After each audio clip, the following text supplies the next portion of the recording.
Stephen Wayne Rochon, U.S. Coast Guard, Rear Admiral. Then I was asked to go back to my hometown as a recruiter, similar to the recruiter who brought me into the service. And I said, I don't know, I was thinking about getting out in 4 years, but this would have required a year extension.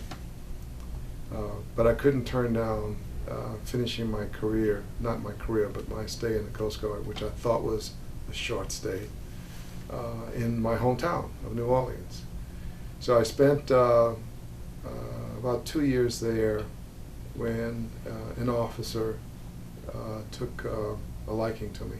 This gentleman, he was a lieutenant, and he said, you know, you have a lot of potential. You ought to try for officer candidate school.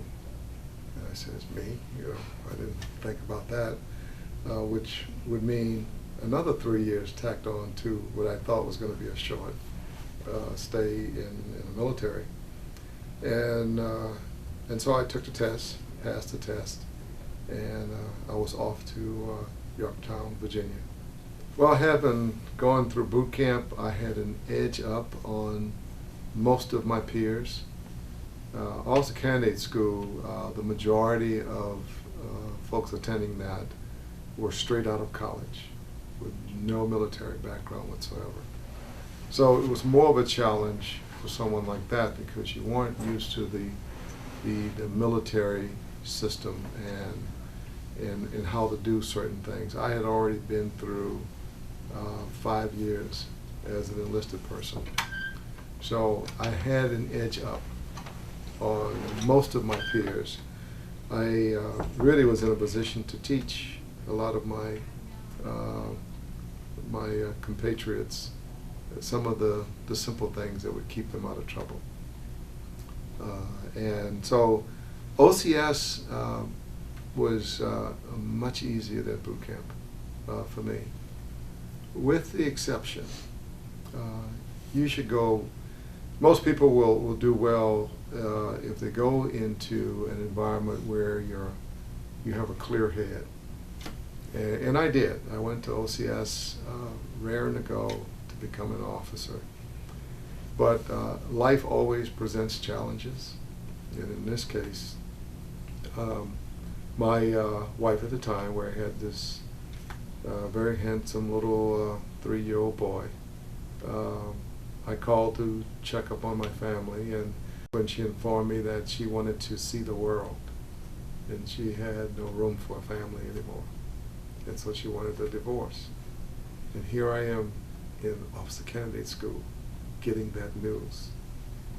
And the first thing I thought, I can't handle this. You know, that was, my family was my life.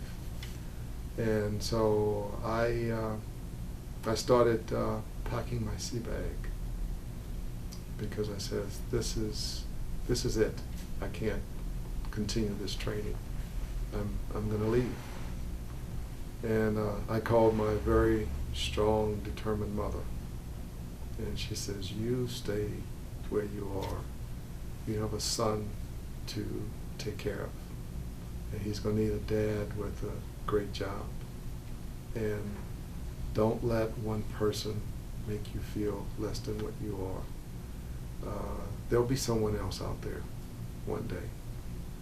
And so I had this lecture over the phone, and I unpacked my sea bag, and I stayed, and persevered, and the rest was history.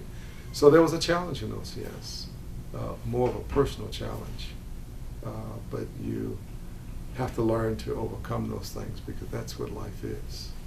You know, you'll have those things thrown in the mix when everything is just going smooth and perfect.